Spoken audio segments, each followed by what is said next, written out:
Welcome children, good morning. Today we start with our social studies lesson 6 and that is the effects मतलब की impact of British rule in India. Now a short dialogues or communication between a mother and a daughter. Now Aruna the mother, she was reading the newspaper in the morning and while her daughter Purva was sitting beside the mother and she was doing her homework. Now Aruna read loudly revolution in Libya.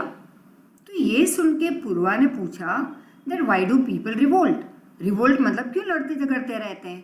या एक better form if I would like to explain revolt का मतलब तो ये होगा कि कोई चीज़ जब तुम्हें नहीं मिलती तो तुम उस चीज़ के लिए you stand up for that thing that you want it. That's called a revolt, right. तो अब इंडियंस ने रिवोल्ट किया था ब्रिटिशर के अगेंस्ट. रीज़न क्योंकि उनको नेसेसिटीज़ नहीं मिल रही थी उनके रूल के अंडर. इकोनॉमिक मतलब पैसे की क्राइसिस आ गई थी, बहुत तकलीफ में थे लोग. तो there were many reasons why Indians revolted against the Britishers. So Aruna मतलब जो मदर थी उसने जवाब दिया अपनी लड़की को कि व्हेन द नीड्स मतलब necessities like food, clothing, shelter, etc. of the people are not provided, they are not satisfied, and people face economic crisis. That time they revolt. And in our country also same thing happened under the British rule. Condition of the people was so pathetic, मतलब worst I would say, very bad. And thus result क्या हुआ? लोगों ने revolt किया. So let's see how the Indians used to live under the British rule, about their life and all. Now, India was economically prosperous till 18th century. 18th century मतलब 1700 to 1799. तो कहीं भी ये 18th century में हमने यहाँ तक तो मतलब कि till 18th century 1799 तक इंडिया बहुत ही prosperous थी, economically rich, बहुत rich थी, like in art, craft and various products and industrial products, that is cottage industries and agriculture. तो बहुत कुछ रिचनेस थी. पूरे वर्ल्ड में इंडिया फेमस थी लाइक सोने की चिड़िया. एनार्की मतलब नो रूल्स एंड रेगुलेशन, जब घर में कोई ना हो बड़े एंड यू अलोन और योर ब्रदर एंड सिस्टर या एंड यू, अगर तुम अकेले हो तो ये धमा चकड़ी मच जाएगी, धमाल मस्ती होगी घर में, राइट. लेकिन जैसे मम्मी पापा के आने का टाइम हो गया मतलब एवरीथिंग इज परफेक्ट, राइट. सब चीज़ें अपनी अपनी जगह पे रखी जाती है उनके आने के पहले. And then you follow the rules and regulation of the families of the elders. तो एनार्की मतलब कि नो रूल्स एंड रेगुलेशन. और ये कब होता है? जब राजा ना हो. तो औरंगजेब के डेथ के बाद जब एनार्की हुई तब भी हमारी रिचनेस इंडिया की थी. It didn't weaken, it has been admitted, मतलब ये बताया गया है by historians across the world, that is all over the world के हिस्टोरियन ने ये बताया है कि इंडस्ट्रीज, प्रोडक्शन के मेथड्स, ऑर्गेनाइजेशन ऑफ ट्रेड मतलब इंपोर्ट एक्सपोर्ट इंडिया का अनमैच्ड था एट दैट टाइम. अनमैच्ड मतलब कोई भी कंट्री उसके लेवल की नहीं थी. India was top most.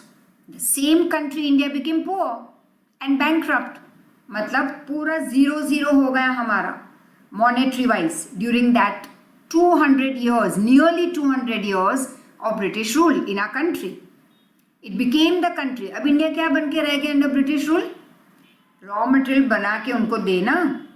Britisher अपने इंग्लैंड में अपनी फैक्ट्रीज में उसे फिनिश्ड प्रोडक्ट बनाते, जैसे कि कॉटन का कपड़ा हम बनाते, हैंड वोवन सिल्क का कपड़ा हम बनाते, मसलिन हम बनाते, और वो जाके अपनी फैक्ट्री में इंग्लैंड में उससे रेडीमेड गारमेंट्स बनाते और फिर वापस हम ही को आके बेचते डबल द प्राइस में. मतलब कम कीमत में रॉ मटेरियल ले जाना हमसे और उसी का फिनिश प्रोडक्ट हम ही को बेचना डबल द प्राइस. तो ये हम उनके लिए रॉ मटेरियल सप्लायर भी बने और हम उनके लिए मार्केट भी बन गए. तो this is what how we became very poor and Britisher हमें एक्सप्लॉइट करके रिच बनते गए day by day.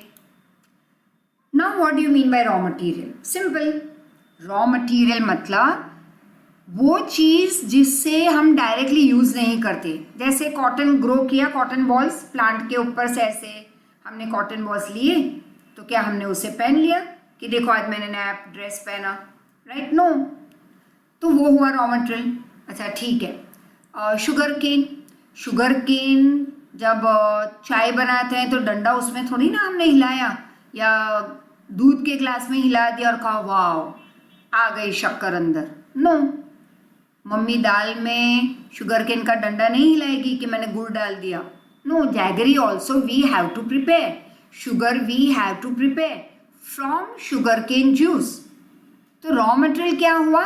Cotton balls, sugar cane, jute that we grow, then silk and many more things, wood from the forest, फिर उससे हम कई चीज़ें बनाते हैं, लॉट मैनी थिंग्स। तो उससे लाइक मिल्क, मिल्क डायरेक्टली हम ऐसे पी के हम नहीं कहेंगे, जैसे cow gave milk, we took in a bowl, we drank it and we say वाह today I had milk shake, today I had ice cream, today I had मिठाइयाँ, right? No, I had today I ate lot many chocolates. No, शिखंड खाया। No, milk is raw material, फिर उसका processing होके कई चीज़ें बनती है, राइट? सो एग्जाम्पल तो मैंने दे दिए तुम्हें। अब हमारे आसपास तो कोई गांव है नहीं ना, हम कोई गांव में रहते हैं, फिर भी हम रॉ मटेरियल का एक लिस्ट तो बना ही सकते हैं, एंड फिर उस रॉ मटेरियल से क्या फिनिश प्रोडक्ट बनता है वो भी तुम लिख सकते हो। Clear? Now, condition of peasants and agriculture during British rule. अब एक्चुअली पीजेंट्स मतलब हम कई बार फार्मर्स को भी पीजेंट्स कहते हैं, फिशरमैन को भी पीजेंट्स कह सकते हैं, but here we take as the labourers, right? और फार्मर्स यू कैन से। तो उनकी कंडीशन क्या थी और हमारे एग्रीकल्चर की कंडीशन क्या थी during British rule? Now, British got a new opportunity to increase their income, right? उनको तो नई अपॉर्चुनिटी मिल गई, चलो भाई और पैसे कमाएं। आफ्टर अक्वायरिंग और getting, that is after the acquisition of Deewani rights. अब उनको राइट मिल गए, हमारी कंट्री में आके खुद ने ही राइट ले ली कि हम तो आपसे कलेक्ट करेंगे tax on the land, that is called collecting land revenue, that is called Diwani right. तो after acquiring Diwani right from Bengal, Bihar and Orissa, Britisher के तो इनकम ही बढ़ने लगी। They started exploiting peasants to earn more revenue. और ज्यादा देखो उनकी लालच और बढ़ती गई, और ज्यादा से ज्यादा टैक्स कलेक्ट करने के लिए, पैसे कमाने के लिए उन्होंने क्या किया? फार्मर्स को डिस्ट्रॉय करने लगे, and as the result this farmers became poor day by day. Many times peasants had to sell their jewellery. अब उनको अपनी ज्वेलरी भी सेल करनी पड़ी क्योंकि अनाज ग्रो होता नहीं था, that is they were not able to grow the grain sometime due to less rainfall और मेनी अदर रीजंस। फिर भी टैक्स तो पे करना ही था ब्रिटिशर को, दैट वाज अ रूल। उनको टॉर्चर किया जाता फिर टैक्स के लिए। तो बेचारों के पास जो छोटी मोटी ज्वेलरी थी, चांदी की या सोने की, लेट इज गोल्ड और सिल्वर, तो वो बेचने लगे वो लोग to pay the tax. A large number of farmers had to borrow money from money lenders. फिर तब जो इंडियन थोड़े बहुत जो पैसे वाले थे वो लोग मनी लेंडिंग का काम करते हैं, मतलब ब्याज पे पैसे देना। तो बेचारे ये लोग पैसे लेने लगे उनसे, लोन लेने लगे, you can say in simple word, and consequently fell in the debt trap.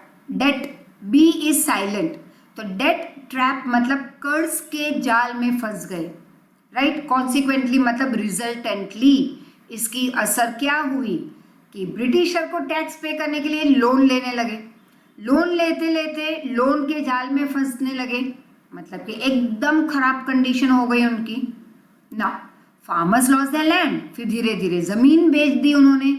Agriculture became zero in many regions of our country. Moreover Bengal also witness a terrible famine. Famine मतलब बारिश नहीं होना उस साल, या कई बार कंटिन्यूटी में 1, 2, 3 साल। तो फिर तो बंगाल में आ गया famine in year 1770, in which lakhs of people died due to starvation, मतलब खाना नहीं मिलना, भूख मरी, उसको कहते हैं स्टार्वेशन, उसमें लोग मरने लगे बंगाल में। Governor General Lord Cornwallis enforced, means he passed an act called Permanent Settlement Act, in order to collect tax. अब देखो इनकी लालच का कोई अंत ही नहीं था, और ज़्यादा पैसे कमाना था, टैक्स कलेक्ट करना था। तो लॉर्ड कॉर्नवालिस ने आए और उन्होंने एक लॉ पास कर दिया। एक्ट का नाम था परमानेंट सेटलमेंट एक्ट। अब इस एक्ट से क्या हुआ? As per this act company fix the revenue. उन्होंने ऑन द एनुअल बेसिस, मतलब पूरे साल के लिए उन्होंने एक फिक्स टैक्स डाल दिया। जैसे स्कूल वाले कहते हैं कि भाई for 8th standard whole year fees will be say 40,000 और 30,000, राइट, पूरे एक साल की। वैसे इन्होंने पूरे साल का ही टैक्स डाल दिया। अब जो जमींदार थे, मालिक जमीन के, landlord, were given the permanent rights of land and revenue collection। अब देखो एक बाजू थे कौन? ब्रिटिशर, जिनको टैक्स लेना था। इस बाजू थे, okay for you it will be this is the straight way, so we will take this. There were the Britishers, जिनको पैसा वाला बनना था टैक्स कलेक्ट करके। ये बाजू थे पुअर फार्मर्स, और बीच में खड़ा कर दिया इन ब्रिटिशरों ने जमींदार को। अब ब्रिटिशर ने जमींदार को काम क्या दिया कि आप जाके इनसे टैक्स कलेक्ट करो, हम डायरेक्टली नहीं जाएंगे, आप कलेक्ट करो फिर आप हमें दो, राइट। तो लैंडलॉर्ड तो एकदम कंपनी के लॉयल नौकर बन गए। This is how a class of a group of zamindar who are very honest, that is loyal to the Britishers was created. तो एक नया ग्रुप बना ऐसे जमींदारों का जो इनके गुलाम बन गए, ऑनेस्ट गुलाम indeed. This act also made it sure कि कंपनी की इनकम आती रहेगी। So this act also ensured income of the company, मतलब कि ब्रिटिशर्स की इनकम बढ़ने लगी by this act. Against this the farmers who worked hard in the hot sun to cultivate the land and grow crops were exploited. अब इसके सामने ये बेचारे ये कमाने लगे, इनको हिस्सा मिलने लगा क्योंकि वो इनके नौकर बन गए, ऑनेस्ट सर्वेंट, राइट। तो ऐसा भी एक ग्रुप बना ऐसे जमींदारों का। अब इसमें मरे कौन? फार्मर्स, वो एक्सप्लॉइट हो रहे थे। What do you mean by land revenue? Tax, right. Make a list of taxes paid by us, income tax, sales tax, property tax, road tax, vehicle tax, बहुत सारे टैक्स हम पे करते हैं, right. If famine occurs in modern times, मतलब आज के ज़माने में अगर एक पूरे साल 2 साल बारिश ना हो, what will happen? Naturally, people will suffer, but people will suffer less, right? Why do they suffer more during British rule in India? क्योंकि ब्रिटिशर कभी कोई सपोर्ट करते ही नहीं थे। लाइक चलो भाई उनके लिए पानी की व्यवस्था कर दी, इरिगेशन सिस्टम डाल दी, नया प्रोजेक्ट बना लिया, कुछ नहीं किया। उनको चाहिए था इंडियंस को एक्सप्लॉइट करो, खुद पैसे वाले बनते जाओ, राइट।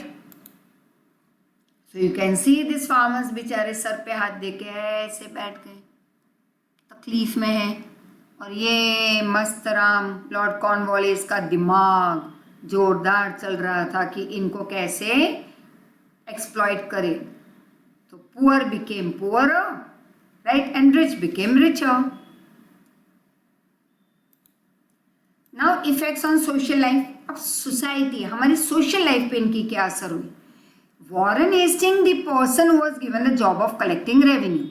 अब वॉरेन हेस्टिंग को क्या काम दिया गया, राइट, कि भाई कलेक्ट करो टैक्स, रेवेन्यू मतलब टैक्स, उनका काम ये था। He was known as the collector, so learn it. Who was called the collector at that time? Warren Hastings. Why he was called collector? Because he was given the job of collecting revenue or tax. तो collect करने वाले को collector कहते हैं, teach करने वाले को teacher, right. वैसे जैसे he also performed the function of a judge। अब वॉरेन हेस्टिंग और भी एक काम करते थे, जज का काम भी वही करते थे। The British system of administration, right. अब जो ब्रिटिश की सिस्टम थी to rule destroyed a ancient system of self rule.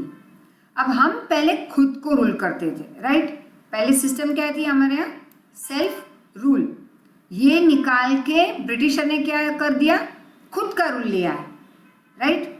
In the ancient time every village was a small Republic. Republic मतलब खुद के रूल्स एंड रेगुलेशन, कोई बाहर वाला इंटरफियर नहीं करता था तब। तो हर एक गांव के खुद के रूल्स, हर एक गांव डेवलप होता था, सब एक दूसरे का ख्याल रखते थे। ग्राम पंचायत बैठती थी, मतलब कि मुखिया आते थे, गांव के बड़े बूढ़े जो समझदार लोग आते, गांव में कोई प्रॉब्लम होती तो लोग उन्हीं के पास जाते, राइट। तो gram panchayat handle the ruling of the entire village. पूरे गांव को एडमिनिस्टर कौन करता, रूल कौन करता, ये मुखिया और उसके गांव के लोग। दिस पंचायत वो like the backbone of the self rule in our country. हमारे कंट्री में सेल्फ रूल था, हम खुद अपने आप को रूल करते थे। एक गांव खुद को रूल करता, एक टाउन अपने आप को रूल करता। वहाँ के लोग जो समझदार लोग थे, बड़े थे, वो लोगों को मदद करते। तो पंचायत क्या थी हर एक गांव की, वेरी इंपॉर्टेंट, बैकबोन, राइट। जैसे हमारा बैकबोन होता है जिसके बेसिस पे हम चल सकते हैं, हम बैठ सकते हैं, हम खड़े रह सकते हैं। ये जो हाथ हिल रहे हैं या हमारी आंखें हिल रही है या जो हम what ever action that you do is everything because of your backbone. जैसे कि एक बिल्डिंग का बैकबोन क्या है, पिलर्स, वैसे पंचायत क्या था, backbone of the self rule in our country. अब ये जो इंस्टीट्यूशन थे, मतलब इंस्टीट्यूशन मतलब not like school, college etcetera, panchayat, gram panchayat, इस ये जो ग्राम पंचायत था इसको हम कहेंगे इंस्टीट्यूशन, जो खुद को रूल करती थी, गांव को रूल करती थी अपने। और this local self rule stood their ground even during the time of foreign invasion. जब ब्रिटिशर के पहले दूसरे जो फॉरेनर्स आए थे इंडिया को कैप्चर करने, और जो सल्तनत पीरियड था, तब भी ये गांव के पंचायत जो थे वो स्ट्रांगली खड़े थे, राइट। कभी वो हिले नहीं थे, उनका पिलर स्ट्रांग था, वो खुद इतने स्ट्रांग थे कि गांव डिस्ट्रॉय नहीं होने दिया था उन्होंने तब।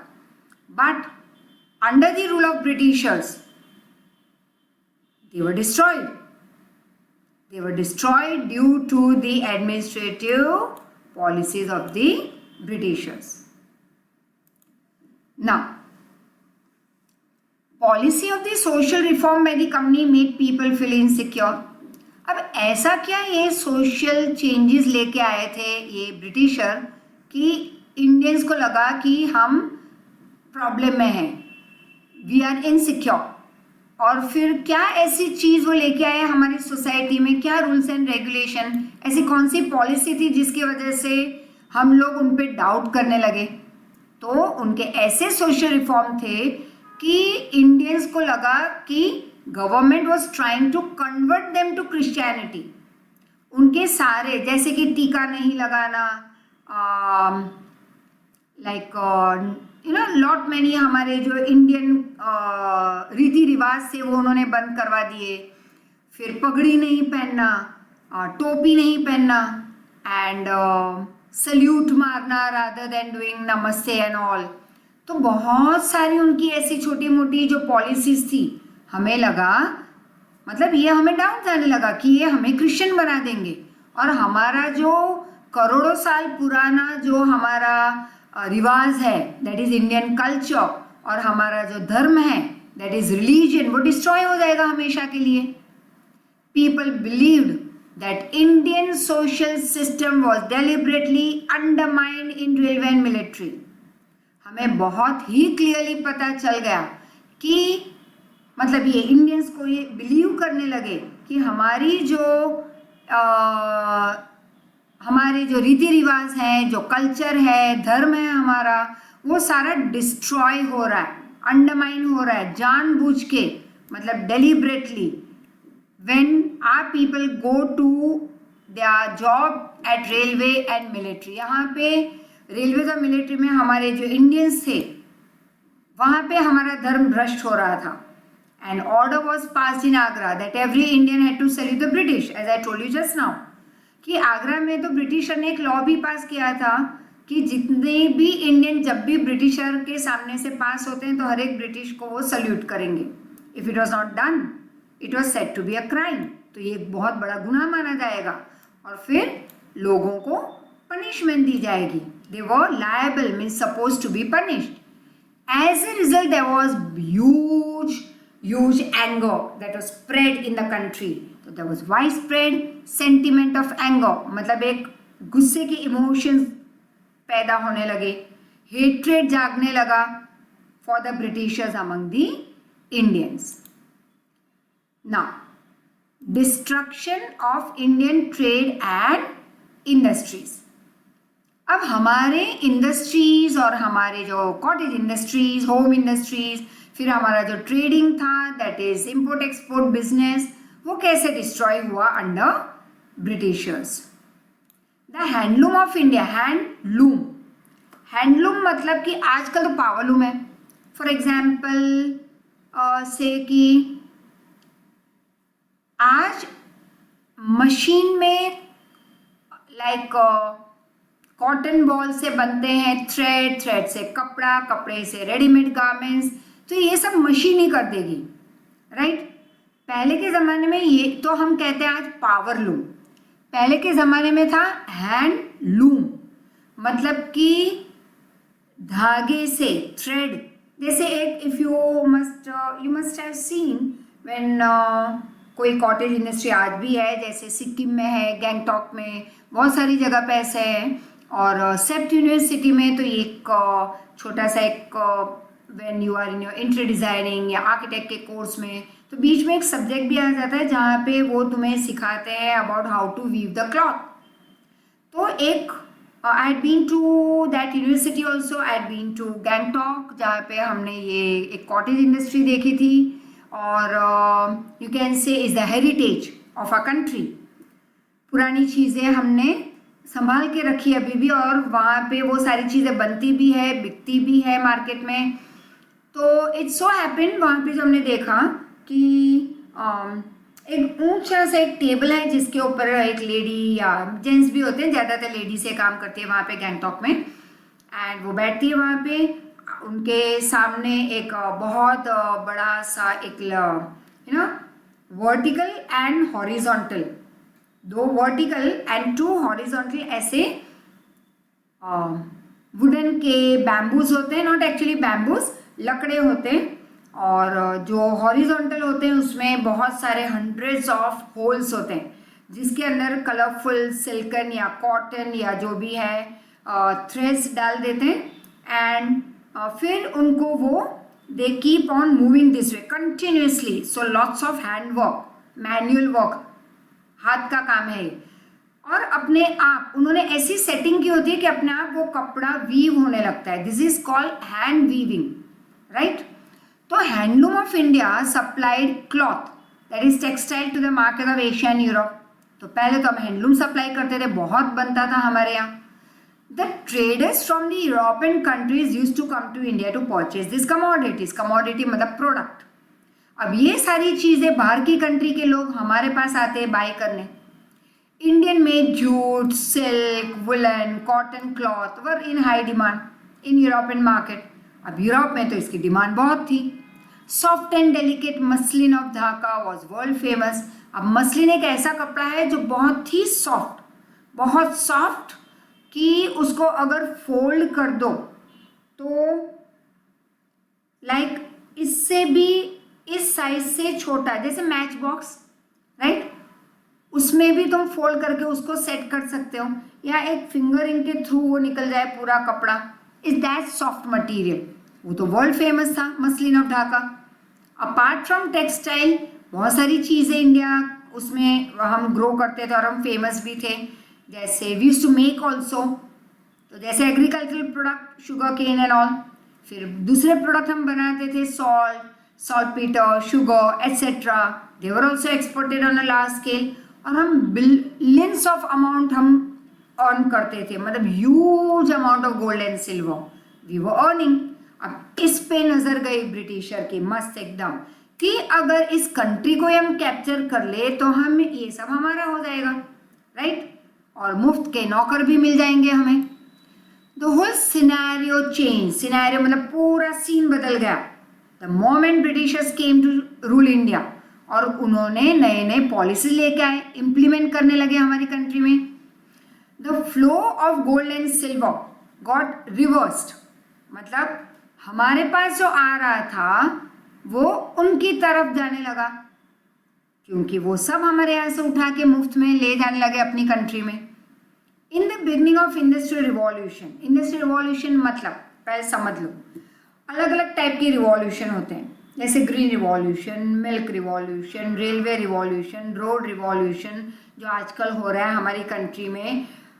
तब सबसे स्टार्टिंग में हुआ था ये इंग्लैंड में सबसे पहला इंडस्ट्रियल रिवॉल्यूशन मतलब कुछ, it's not revolt, it is revolution मतलब कोई बहुत बड़ा बदलाव आना, राइट। तो बहुत बड़ा कोई चेंज, कोई बदलाव जो आया वो पहले इंडस्ट्री के रिलेटेड आया था इंग्लैंड में, मतलब कि नई मशीनरी उन्होंने बनाई थी जो एक वर्ल्ड ओवर चेंज ले आई, राइट। अभी इतनी महंगी थी कि जो पैसे वाली कंट्री थी वो ही वो बना सकती थी, और ये आइडिया आई थी, ये सारी सिस्टम आई थी पहले इंग्लैंड में। तो उन्होंने कॉटन के रेडीमेड गारमेंट्स बनाने की फैक्ट्री डाल दी, सिल्क के चीज़ें बनने लगी, जूट की बनने लगी, मसलिन की चीज़ें बनने लगी थी, कपड़े एंड ऑल। तो इंडस्ट्रियल रिवॉल्यूशन के बिगनिंग में ब्रिटिश टुक 500 करोड़ रुपीस आज के, मतलब सिर्फ बंगाल से जब ब्रिटिशर इंडिया में रूल कर रहे थे तो बंगाल से सिर्फ 500 करोड़ रुपए वो ले गए थे, मतलब इतना सामान उठा के ले गए थे। Just imagine the wealth of British would have collected, the wealth the Britishers would have collected from our country. अब इमेजिन कर लो कि अगर बंगाल से 500 करोड़ का सामान उठा के ले गए तो पूरे इंडिया से तो कितना उठा के ले गए। It was, I would say, unlimited, right? Things to know. It is not surprising today to talk about lakhs and crores of rupees.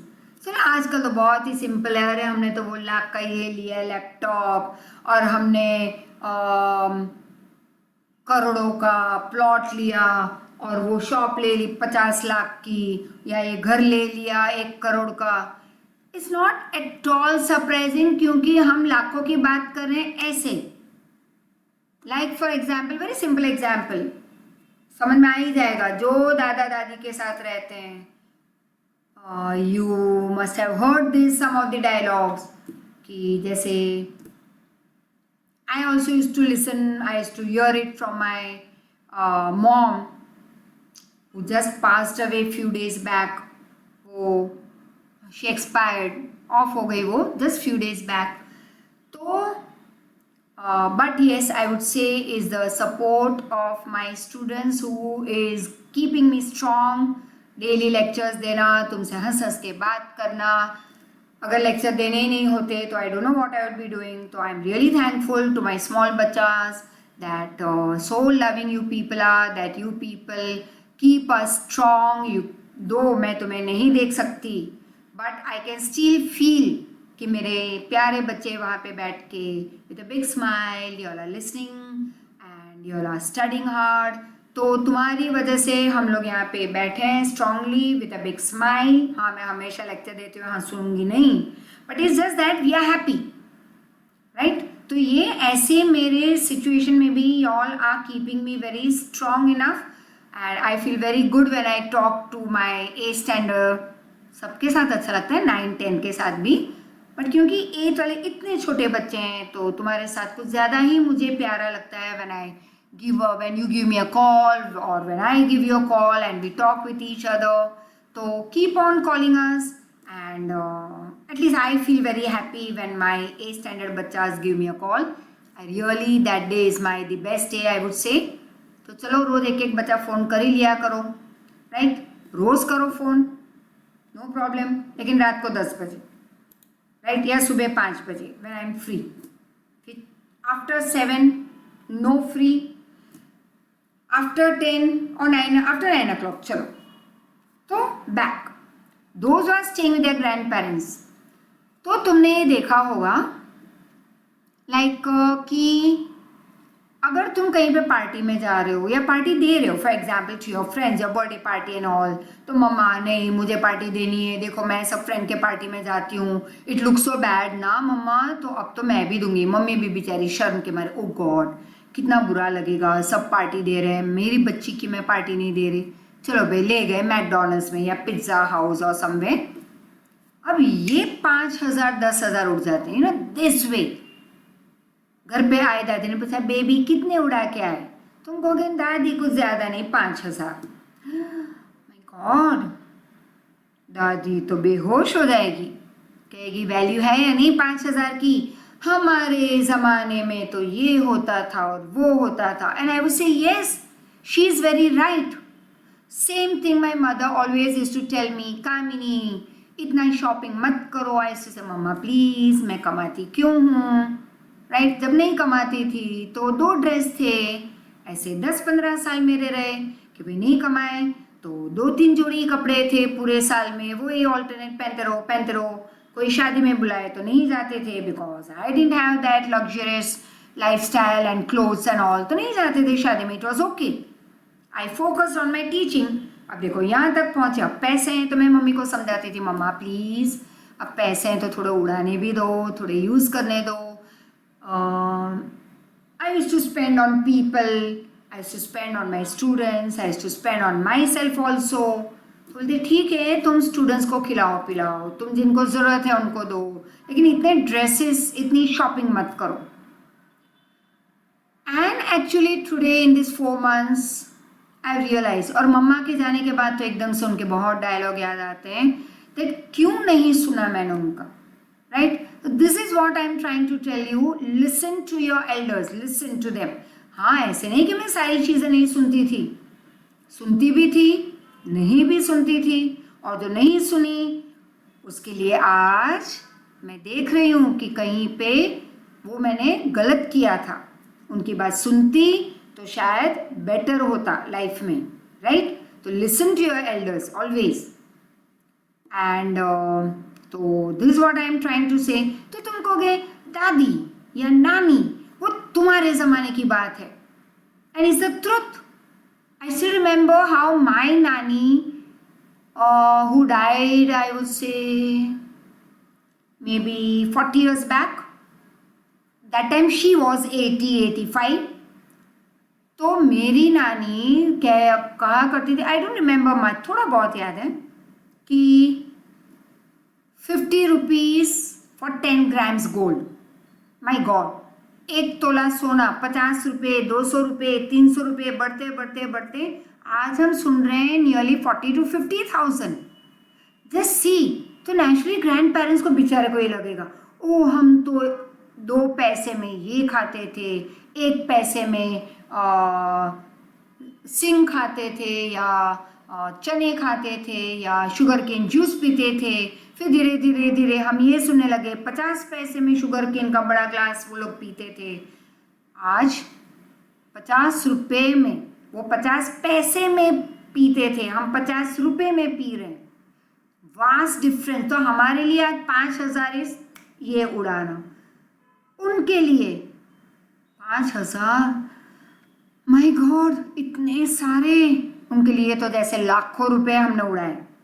So they are also true and we are also right on the other side. So it is not surprising today to talk about lakhs and crores of rupees. Find out from your grandparents about the value of 1,000 rupees 50 years ago. Why were coins larger in size in those days? Right? पूछ लेना उनको. Now, with the help of raw material produced, अब बेचारे देखो कैसे मिट्टी के बर्तन बना रहे हैं, ये जूते बना रहे हैं। आजकल बड़ी बड़ी फैक्ट्रीज लग गई है जूते बनाने की। जैसे बाटा तो हमारी है नहीं, लेकिन फिर भी एक एग्जांपल मैं दे रही हूँ। तो बाटा कंपनी है या रिबॉक या बहुत सारे ऐसे वुडलैंड्स एंड नाइकी के जो शूज़, स्पोर्ट्स शूज़ या व्हाटएवर, कहीं पे भी तुम जाओ, हमारे इंडियन प्रोडक्ट्स भी सारे पहले ऐसे बनते थे, राइट? ये हमारे गांव के लोग हैं जो खुद बनाते, खुद के गांव में लोगों को देते। ये आदमी मटके बना रहे हैं, मिट्टी के बर्तन बना रहे हैं, तो नेचुरली उसको ये चीज़ नहीं आती जूते बनाना, तो वो सारी चीज़ें किसको देता? फिर ये आदमी अपनी चीज़ें बना के इसे देता, राइट? और ये आदमी वो चीज़ें इनको दे देता। क्लियर? तो इसी तरह से यहाँ पे भी लेन देन होती थी, क्लियर? तो this is what used to happen in self rule, self dependent, मतलब हम खुद पे ही डिपेंडेंट थे। टुडे मतलब ब्रिटिश रूल के आने के टाइम पे सब कुछ डिस्ट्रॉय होने लगा, राइट? तो with the help of raw material produce in India and the money collected from India, business and industries in England prospered, became rich. हमसे रॉ मटेरियल लेना, हमें को वापस बेचना, बनाते थे अपनी कंट्री में। तो देखो हमारा सब कुछ जीरो होने लगा, वो बनने लगे प्रॉस्पेरस। प्रॉस्पेरस मतलब rich, developed. Their mill started progressing, उनकी तो इंडस्ट्रीज डेवलप होने लगी, प्रोग्रेस करने लगी। The cloth manufactured in England was imported in India, हमारा रॉ मटेरियल ले जाके जब वो कपड़ा बनाते हम ही को वापस देते, राइट? विदाउट पुटिंग और levying any tax on it, whereas there were taxes up till 80% on the cloth manufactured in India. वो जो कपड़े बना के इंडिया में लाते तो कोई टैक्स नहीं, हमारा कपड़ा अगर हम बनाते तो उस पर टैक्स लगता 80%। इमेजिन 100 रुपये का कपड़ा बनता तो 80 रुपीज़ तो टैक्स में चले जाते। खाते क्या हम? एज अ रिजल्ट जो कपड़ा बनता, cotton, silk, jute, that is called textile made in India became costlier in the Indian market itself. अब वो जो हमें बेचते वो 10 रुपये में बेचते। एग्जाम्पल, हमारा कपड़ा हम पे इतना टैक्स लगता कि हमें थोड़ा महंगा बेचना पड़ता, तो नेचुरली हमारे लोग हमसे खरीदते ही नहीं, क्योंकि हम 20 में बेचते थे, ब्रिटिशर 10 में बेचते। Indian handicraft and cottage industries could not withstand, could not face the competition, they could not sustain themselves, ना तो वो competition कर सकते, ना तो वो खुद को जिंदा रख पाए। many skill based industries of a country, जो skill based मतलब ये कॉटन एंड ये जो मोची है, जो मटके बनाने वाले हैं, तो इनमें ये लोग स्किल थे। हर एक ग्रुप को उनकी अपनी स्किल थी, राइट? तो ये स्किल बेस्ड इंडस्ट्रीज थी, like textile industry, glass, paper, mineral, ship building etcetera got destroyed. तो ये सब तो डिस्ट्रॉय होने लगा, ये लुहार है, right? And it got destroyed due to the rules of Britishers. Lakhs of skilled workers became unemployed, बेचारे बहुत सारे हमारे ऐसे स्किल्ड वर्कर्स ऐसे बैठ गए, कोई ऐसे बैठ गया चिंता में, अब क्या करें, काम था नहीं, ब्रिटिशर ने सब कुछ कैप्चर कर लिया। Gradually poor workers of villages of India became poor, तो ये बेचारे पुअर वर्कर्स और ज़्यादा गरीब हो गए, right? What cottage industries can be seen at the village level in present time? हाँ, बीच में बंद हो गया था, आज वापस स्टार्ट हो गया है, जैसे हैंडमेड क्लॉथ, फिर चनिया चोली के ऊपर जो एम्ब्रॉयडरी होती है, वो सारा कच्छ में आज भी हम देखते हैं कॉटेज इंडस्ट्रीज हैं वहाँ पे। हमारी गवर्नमेंट ने ये सारा हेरिटेज रखा है प्रोटेक्ट करके, प्रिजर्व करके, ताकि इंडिया वर्ल्ड मैप पे पहचानी जाए। ये बहुत ही फेमस है हमारी इंडिया का वेरियस आर्ट क्राफ्ट जो अभी भी हमने हमारी गवर्नमेंट ने संभाल के रखा है, जैसे पटोला पाटन का, राइट? इकत अलग अलग स्टेट का, अलग अलग स्टेट में जाओ तो उनके गांव में आज भी ये सारा बहुत ही प्रिजर्व करके रखा हुआ है हमने, right? So we stop over here and we continue ahead in our next lecture. So thank you very much. Take care. Thank you very much. Effects of British rule in India.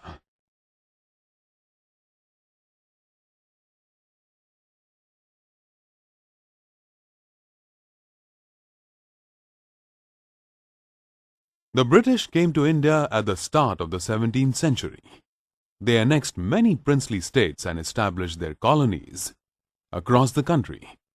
The British rule in India from 1858 to 1947. They formed laws and policies of their own. In this module, you will learn about the various effects the British rule had in India. During the British rule, India witnessed a single type of administration. The British implemented different policies like divide and rule, doctrine of lapse and doctrine of subsidiary alliance could effectively exercise control over India. The policies helped them successfully bring uniformity in administration and in the maintenance of law and order. The Industrial Revolution, which began in England in the 18th century, adversely affected the Indian economy. The British exported the raw material from India at cheaper rates, manufactured finished goods in England, and sold them in India at cheaper rates. The handmade products of India could not compete with the machine-made, cheaper goods. As a consequence, the domestic industry started closing down, and many people lost their jobs. The British had a primary intention of gaining profit and eventually conquer the vast territory of India. They needed revenue to finance their projects and run the administration. Therefore, they introduced a number of land revenue settlements to extract taxes from the farmers. These tax systems were the Zamindari or permanent settlement system, the Roytwari settlement and the Mahalwari settlement.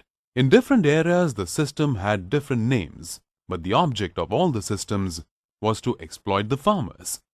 Let's look in detail at these different land tax systems. During the rule of the kings, a fixed tax was collected based on the quantity of the produce. The British introduced a new system of collecting tax, and the right to land ownership was taken away from the farmers. Land tax was fixed on the area of the land and not the quantity of the produce. Lord Cornwallis introduced the Zamindari system in Bengal, Bihar, and Orissa. According to this system, the landlords or zamindars had to collect a fixed amount from the farmers and pay the government. The zamindars collected more taxes, paid the government only a fixed amount, and used the rest for themselves to lead a luxurious life. The Roytwari system was introduced by Alexander Reed in Madras, Mumbai, Sindh, Bihar and Assam, and was later maintained by Thomas Munro. According to this system, the farmers or Roth acquired the rights to ownership of the land and had to pay a tax fixed on the area of the land. If the farmers failed to pay the tax, they lost the rights to the land, and eventually the government had the authority to sell the land. An extension of this rule was that all land disputes were to be taken to the courts instead of the village panchayat. The Mahalwari system was introduced in 1822 in the Ganges Valley, northwestern provinces, central provinces and Punjab. It was introduced by R. M. Baird and James Thompson. Under the Mahalwari system, the tax was assessed on the basis of a mahal or estate, which may be a village or a group of villages. The mahaldar or owner of the mahal acted as an agent in place of the zamindar. The mahaldar was jointly responsible to pay the sum of revenue assessed by the government. In major cities, industries with modern technology and machinery came into existence. Foreign investment and ownership too increased in the Indian industrial sector. The British imparted Western education to retain their identity. Religious education was limited to a small section as a result of some traditional schools and madrasas. As recommended by Lord Macaulay's report, the foundation for English education was laid down by Lord William Bentinck. This enabled rational thinking and study of Western literature. In the Hindu College of Bengal, the East India Company started teaching Western literature, humanities, and science. Various universities came up at Calcutta, Madras, and Bombay. An engineering college was started at Roorkee. The public education department was established as Charles Wood suggested that priority should be given to primary education. Development in the education field inspired the freedom struggle, and Western thoughts led to the awareness of nationalism. English language gained importance as a tool of communication and enabled unity among the people. Literature progressed in English, Hindi, Marathi, Tamil, Kannada, and other provincial languages. Lord Curzon worked for the progress in the educational field. The British did everything to ensure their long-lasting rule over India by carrying out some developmental activities in the country. Road and railway lines were laid in the country in order to transport raw material from the interiors of the country. The first train was started between Mumbai and Thane. Telegraph lines were laid down to pass on information quickly. These facilities facilitated in building national integrity amongst people by bringing them together. In India, the role of newspapers in creating national awareness was incredible. In the year 1818, various language papers were started in India. Some examples include Digdarshan, which was the monthly magazine in Bengali, and Samachar Darpan, which was a weekly news magazine in Bengali. Raja Ram Mohan Roy was one of the pioneers in publishing the first weekly Bengali newspaper, called Samvad Kaumudi.